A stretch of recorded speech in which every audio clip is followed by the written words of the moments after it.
جیسے کہ ہم ابھی کراچی پریس کلب پر موجود ہیں،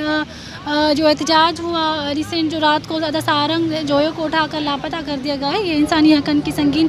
لتاڑ ہے جس کو جبری طور پہ آپ اٹھا کے گم کر دیتے ہیں۔ آپ انسانی حقوق دیکھ لیں، یونائٹڈ نیشن کا چارٹر آپ پڑھ لیں، اس میں لکھا ہوا ہے کہ کسی بھی بندے کو جبری طور پر گم کر دینا ایک ریاستی دہشت گردی ہے۔ تو یہ دہشت گردی جو ریاست کی طرف سے شروع ہوئی ہے سندھ میں، نہ صرف ابھی یہ سالوں سے چلتی آ رہی ہے، ہم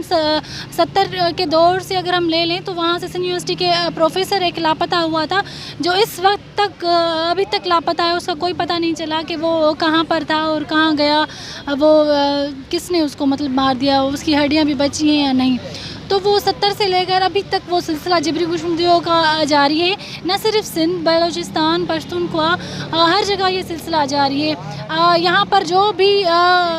بندہ اپنے وطن کے لیے، اپنے حقوق کے لیے، اپنی وطن کی آزادی کے لیے آواز اٹھاتا ہے تو اس کو جبری طور پہ لاپتہ کر دیا جاتا ہے۔ نہ صرف ہمارے لوگ پر، یہاں پر ہمارے اسٹوڈنٹس بھی شامل ہیں، سو ہم پرزور یہ مطالبہ کرتے ہیں کہ ہمارے لوگوں کو جلدی سے جلدی رہا کیا جائے۔